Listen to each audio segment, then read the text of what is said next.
wanted to start by just really thanking everybody who makes World Vasectomy Day possible. There's, I do a lot of the talking, but there's a lot of fantastic people behind the scenes working really hard, like Katy, who's doing all the technical work with Luis Alejandro. And this year we brought a new person on, Silvana Resendi. She's from Bolivia and she's been helping with the marketing. And of course, Deidre Smith's always there. And then all the different doctors, and Doug and John and Michelle and Escar, all of whom just chip in 1,000 different ways and make this possible. So really thank you to everybody. It's an honor to work with so many great people.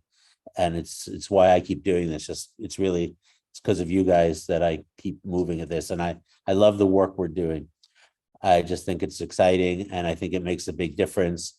And everything from the care and the attention you give to your clients to the messages that we share to try to make a better, more conscious and a bit kinder world. I just wanted to start off with a short video, which is it's about our 24-hour event. The 24-hour event is going to take place this year on December 2nd. We postponed it because of the conference in Thailand, and somehow it worked out okay in many ways. So I'm going to start with a 24-hour video. It just shows you, it just really explains and gives a feeling for what is in store at that event. It's 24 straight hours.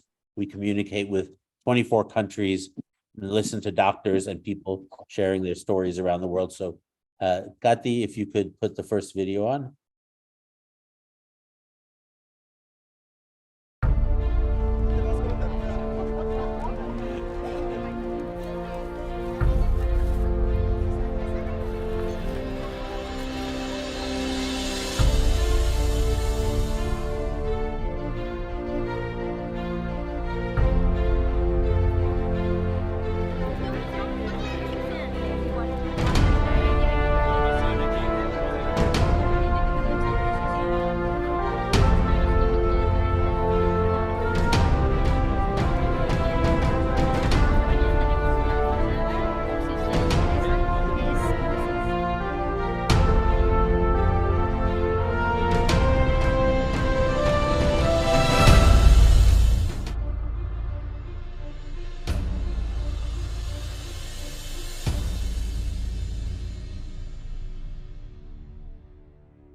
So my hope is this year, as many doctors as possible, we will be talking with. We need to let people know when and if you can, we really want you guys to come participate. We will connect with you. Let us know. We visit via Zoom. We'd like to go to your clinics and offices.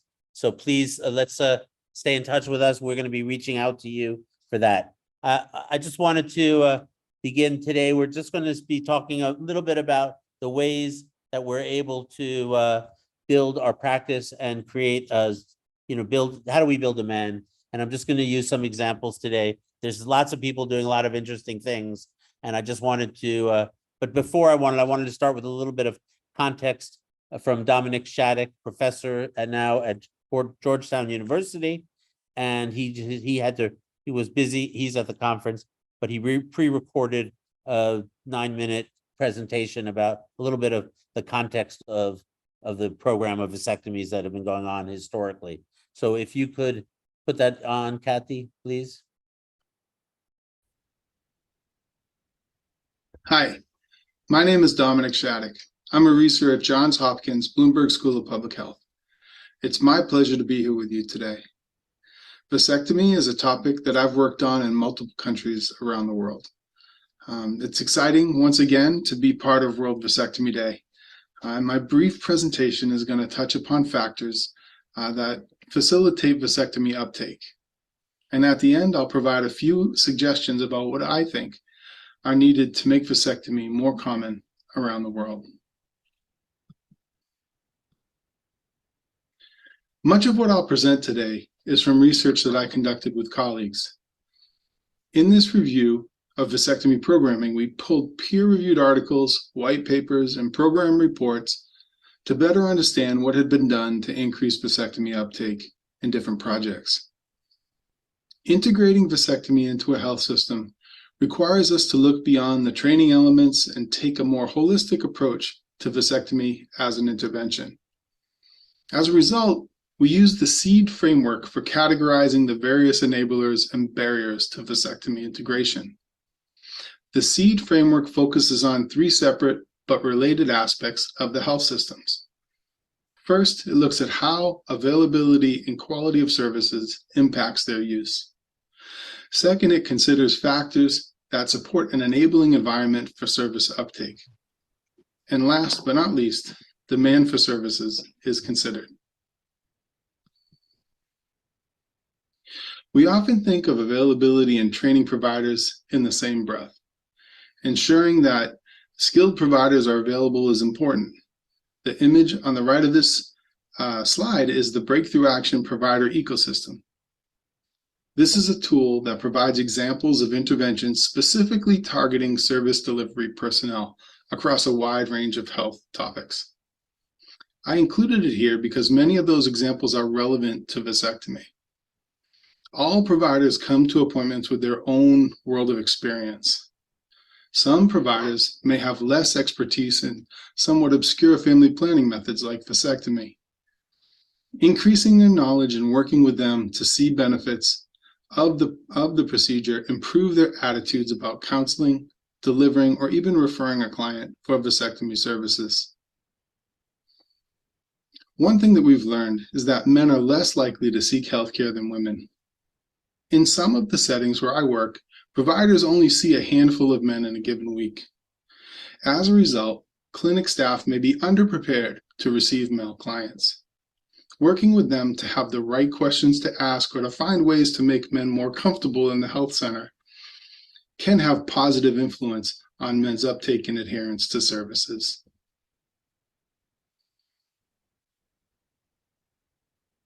Social norms drive the myths and misconceptions related to men's involvement in family planning. It's essential that programs identify the social norms in each community that may limit men's engagement. Countering those myths with accurate information through trusted channels should be a standard procedure for vasectomy programming. Because most of the myths are aligned with traditional masculinities and harmful gender norms, they can have a debilitating impact on men's enthusiasm for the procedure. On the right is the Social Norms Exploration Toolkit. It's created by the Passages Project, and it guides program implementers on the process of identifying social norms and developing interventions to address them. Tools like this are important to reduce barriers for men. Although the last two slides have areas of focus that are related to demand for vasectomy, it's important to have specific demand generation activities. Negative attitudes toward vasectomy are prevalent, but it doesn't matter whether the audience is educated, rural, urban, rich, or poor, because vasectomy is somewhat obscure. Until men have conversations with providers or educated peers about vasectomy, they won't know about its benefits. Additionally, vasectomy messaging needs to be tailored for different audience segments.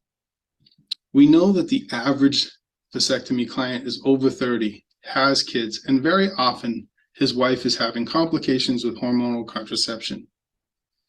But we need to find ways to increase all men's awareness of the method, as well as to round out their reproductive health knowledge.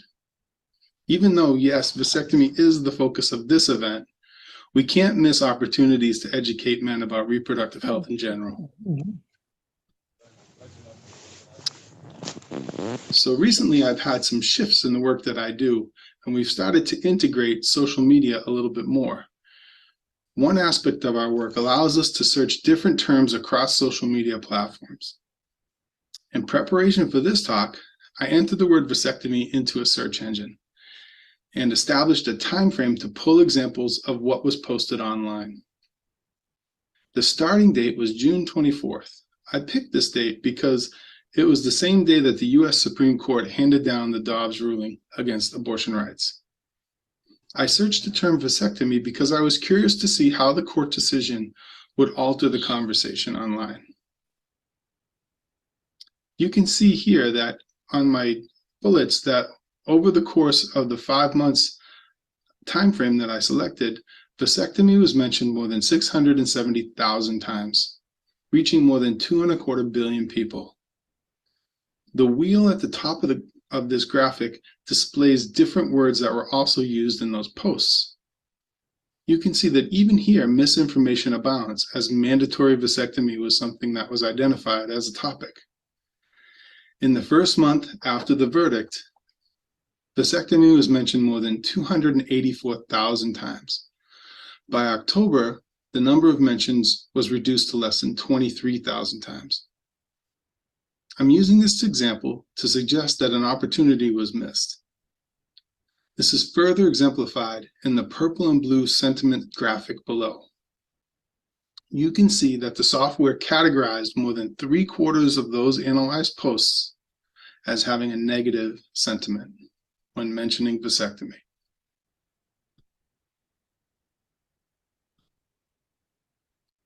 So really, we can't miss any more opportunities like the Dobbs ruling, when the community and the whole country at that moment was really talking and thinking about reproductive health. We know in general that men are undereducated about reproductive health.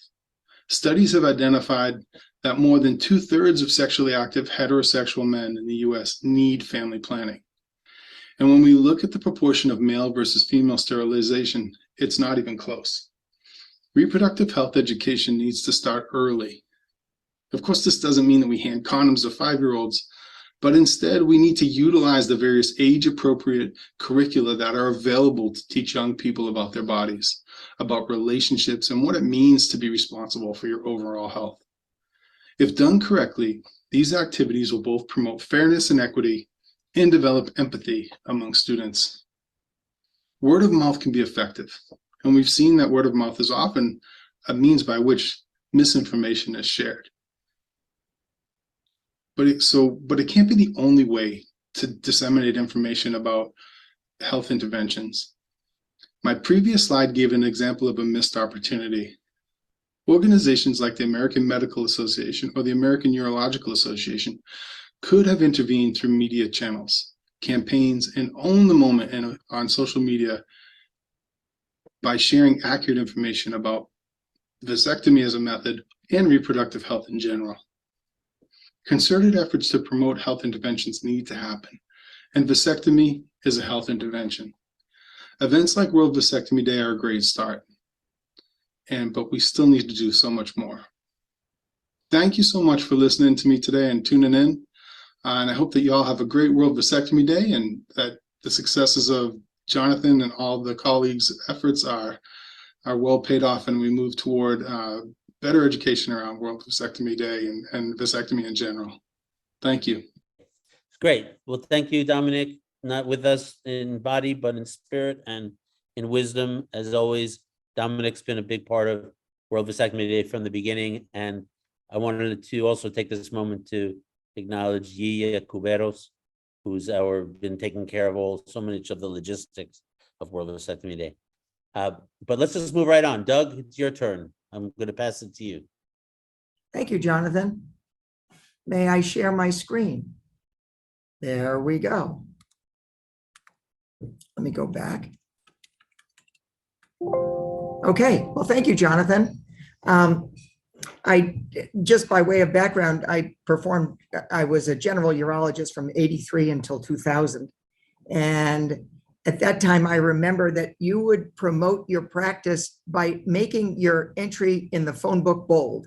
And that was considered, whoa, you're starting to advertise in medicine. Advertising in medicine was almost unheard of. So by the year 2000, things had changed a little bit and things opened up. I'm going to talk about vasectomy promotion in Florida because it's very different, can be very different from other places. I happen to know that in certain parts of Europe, it's still frowned upon to promote medical services. And I have used outdoor advertising, which is disallowed in some states just by zoning reasons. So not everything that I'm going to say is applicable to all geographic regions. Now, why was I so motivated to promote vasectomy? We all have our motivations, whether it's, to finally get guys to step up to the plate. Mine was a little bit more environmental. By 2000, Florida had become the third most populous state. We were losing farms, fields, and forests fast to a very high increasing population growth rate. So I felt this a little bit more. I felt that 50% of pregnancies were unintended. And if I could do anything to slow that, that would be accomplishing my mission, to sort of save the environment for whatever it was worth. Anyway, I wanted to make vasectomy so available, affordable, and acceptable that no unintended pregnancies would be caused by men who had reached a mature decision not to have any more children. So it really turned out to be the 3 A's: available, affordable, and acceptable. So available, what's that mean? Well, people shouldn't have to wait forever to get a vasectomy, and it should be available fairly close to home. They shouldn't have to drive 200 miles. It should be affordable, no financial obstacles, reasonably priced or covered by other funding sources like insurance or the government. It should be acceptable, no pain, treat men with respect and have them enjoy the experience. And all of those 3 A's are achievable, but I think we have to convey that to patients. And that's where promotion comes in. I've always looked upon promotion as really education. And as healthcare providers, we're also educators, educating men about the personal, social, and environmental benefits of vasectomy. But do I really have to promote? Vasectomy should be a sell itself sort of thing. Well, yes, everybody knows that Coca-Cola is a happy drink, and everybody knows that Toyotas are great cars, but that doesn't mean that Coke and Toyota stop promoting. So how much do you have to promote? Well, must every vasectomist promote? Around this time, around the year 2000, this was the year that the MetaJet was coming in, I met Ron Weiss, and I called him about the MetaJet, and Ron said, yeah, I do about 65 vasectomies per week. I was shocked. 65 a week. He said, yes. I said, wow, you must be spending a mint on promotion. He said, no, I don't spend anything. I had to visit this guy. So I went up to Canada and I couldn't find him. It was like this residential street. And I followed the address and you got to a house. I said, I must be in the wrong place. So I went back, and yeah, there was no big sign about vasectomy. There was no promotion or anything. So I called him and I said, yep, that's the house. I said, you got to be kidding. That's where you're doing vasectomy? Well, Ron is a fantastic vasectomist. And I just knew that how does this guy do this? And I'll sort of explain later on, but he had a very, very good website. And I think that what I came away from the meeting with him is that men never thought about money. Canadian Universal Healthcare covers vasectomy. But I had to try to figure out in Florida how to get guys to reach into their pockets and shell out $200 or $300 to do a vasectomy. Yes, we have a very top-heavy program in Medicaid that nobody wants to belong to because you never get paid. There was another program called Title 10, which helped men of low income, but they couldn't have insurance or any other funding coverage. So even that was a little hard to achieve.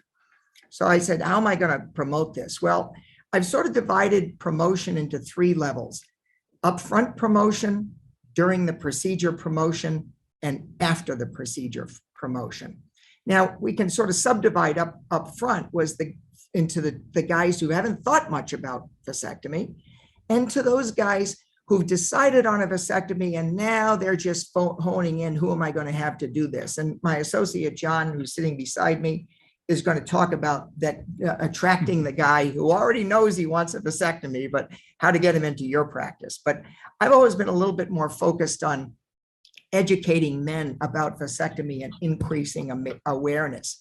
But if I was going to have guys call my office, I wanted to infect my office workers and clinic workers with my own enthusiasm, in encouraging them to really accept this belief of the personal benefits of vasectomy listed there, the most of which obviously is how much women have done all their lives. If men can't step up to the plate for 15 minutes and have a procedure under local, man, I'll tell you, things would be really different if women ruled the day. And then the social benefits, every dollar spent on family planning saves 3 or more doctors in ancillary entitlement programs. And the environmental benefits, educating my staff that yes, we as Americans are consuming our 5%, but we're consuming 25% of the world's natural resources. And the population issues. We gain another major city every 2 or 3 years. In Florida, we're ever aware of that with loss of our fields, farms, and forests every day. So we're just feeling it. Around 1996 or 1997, all of a sudden there was a big article in the Tampa Tribune.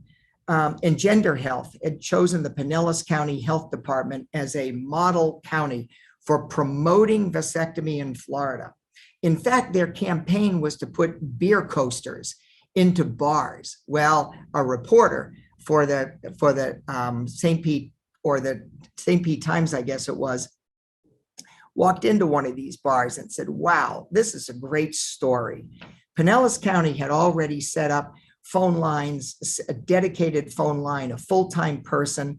And right away, I kind of jumped on that and got a phone line. But I think that it's that ease of access. I'm going to come back to that lady Flo in a minute to tell you more about what they did. But I think making brochures is a really good thing. I made a bunch of brochures for different county health departments. And I think those brochures should have very positive images, objective information, clear instructions. I made maps on how to get to these various health departments because I was doing them more and more. And a really nice brochure is a very nice way to promote your practice and let other people know. You can give them to barbers, you can give them to referring doctors, and again, make them multilingual brochures. We still have our own office brochure, John and I. We send a handful of brochures to doctors who refer us patients. We give them to some of our patients. We distribute them wherever we can to get the word out. We have one brochure that's a little wordy and another brochure that's a little bit more simplified for people who like pictures more than words. I began to put up posters in county health departments and Planned Parenthood facilities. I love making these posters. I just made them on PowerPoint or Microsoft Word, and they sort of captured a bunch of different messages to try to capture your audience. Some of them even allowed me to put these big posters in the health departments. So you can do a lot, and some of them attracted the attention of media, and there would be another story in the newspaper. And all of that was great because it was low cost. You got to watch the media, by the way. Sometimes they'll do you more harm than good by using words like neuter. But anyway, going on, there's advertising. This is where the money comes in.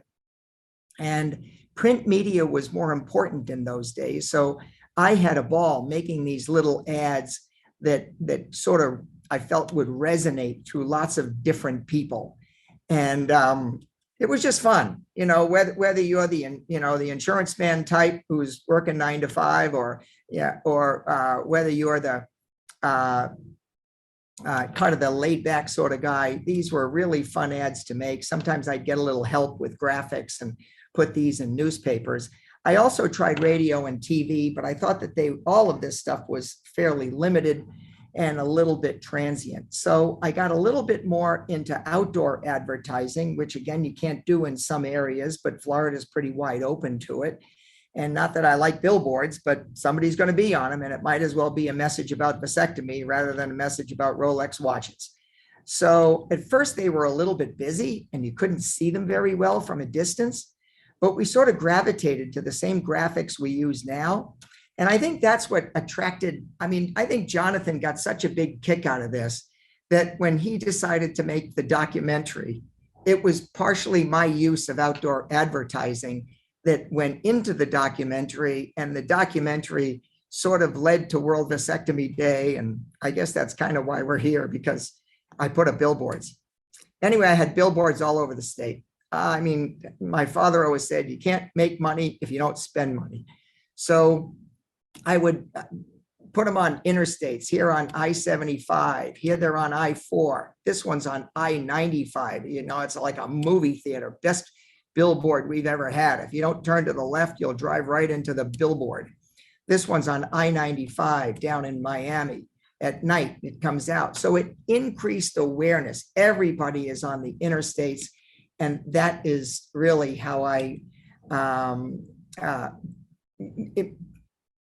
promoted vasectomy a lot, just that awareness.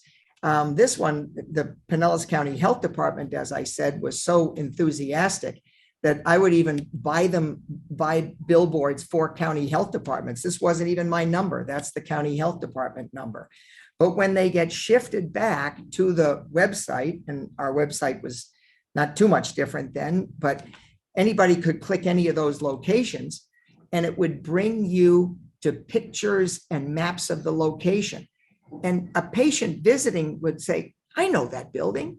I pass that building every day. So it gave them sort of a familiarity, at least with the location, even though that individual it took a lot of courage for him to give up his privates to a total stranger. So, it's been mentioned that men don't seek healthcare. Well, women have a little more practice at this.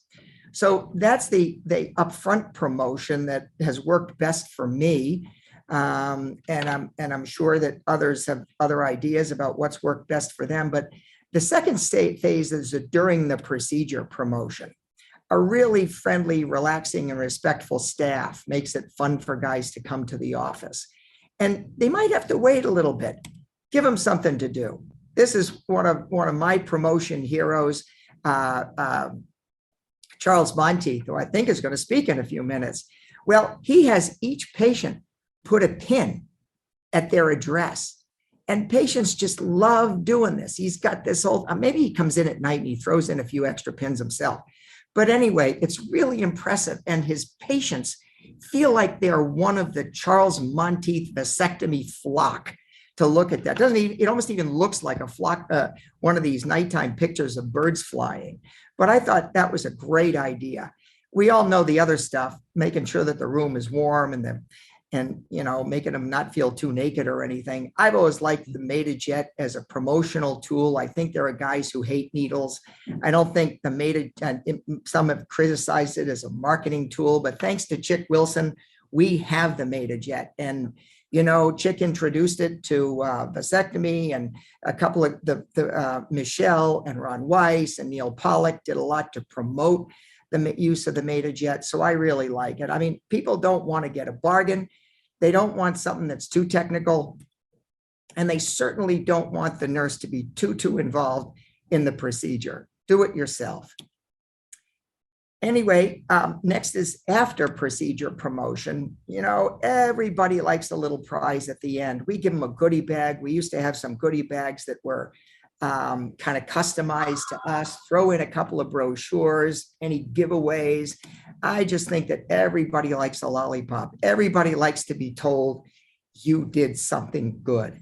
And Pinellas County, back to Pinellas County, they had a guy there who was so interested in promotion that they used to give guys mouse pads, basketball hoops, keychains, sunscreen towelettes, measuring tapes, these slick things that are like notebook holders, and this is a coaster and something that looks like matches but really isn't, but you have to open it for safety.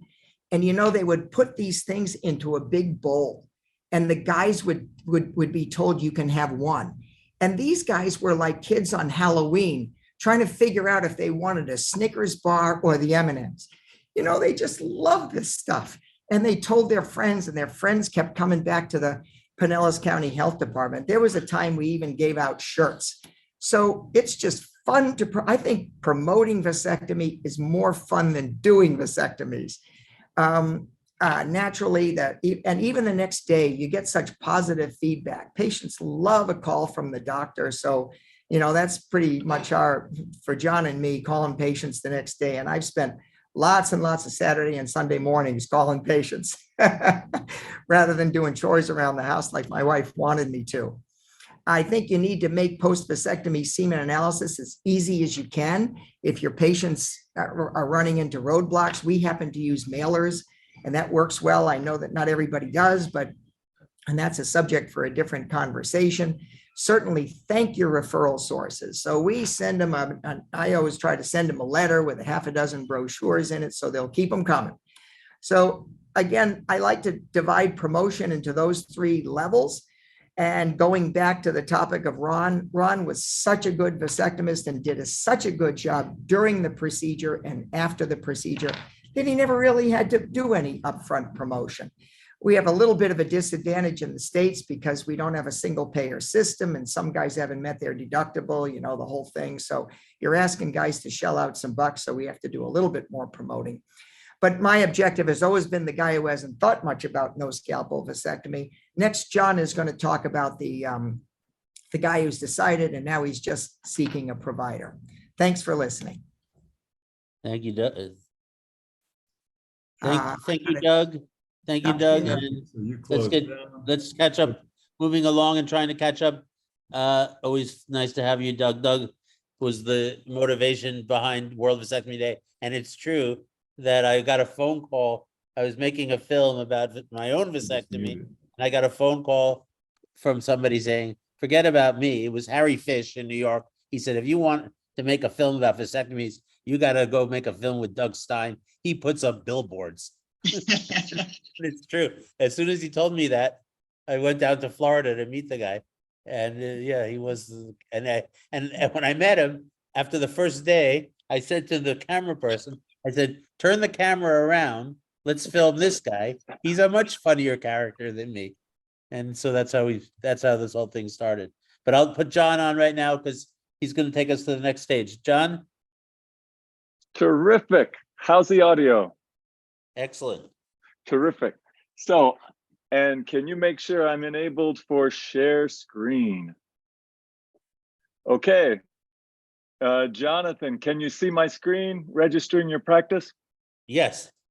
Terrific. Okay, so hi, I'm John Carrington. I also do vasectomies. I work with Doug Stein. I'm going to briefly talk about how to get your practice and vasectomies to show up on Google, which is globally the #1 search engine.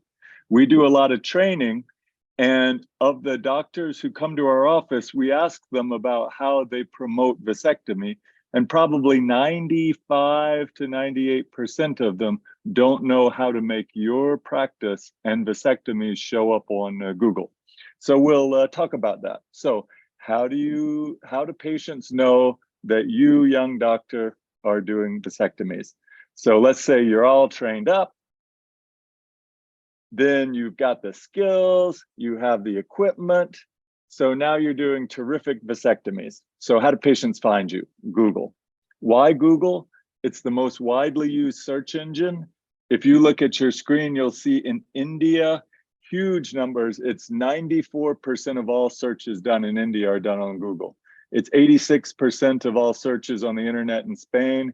In the US, it's 70%, 76%, because Bing comes for free with a lot of Microsoft products. But still, even though Bing is free, Google is still the biggest player in search engines.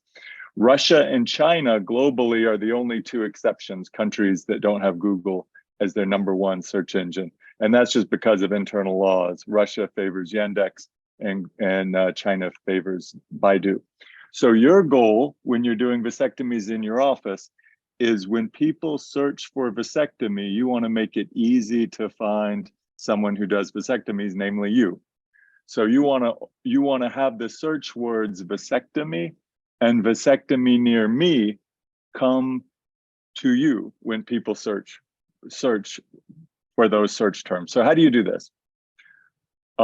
First of all, this is what it looks like when somebody in Florida Googles vasectomy or vasectomy near me. Our practice, Vasectomy and Reversal Centers, comes up as the #1 hit. And it does that because we registered. You can even register yourself, your own name, as a vasectomy provider too, and we'll talk about that. So how does Google know this? This is a question I didn't know. How do the people at Google and the computers at Google know that you're doing vasectomies? You register yourself. Most people don't know how to do this. If you had to have one key point from my entire talk, it's this link here called google.com/business. That's how you register yourself. So when you type in google.com/business, it gives you this option to stand out with a free business profile. This works in multiple countries. I use my VPN and I typed this in Colombia. I typed it in Sweden. I typed it in Kenya in East Africa. So basically Google has cornered the market on basically every country out there except for China and Russia. So if you want a list of what countries it works on, basically it's every country except for a few, but you can find that list easily.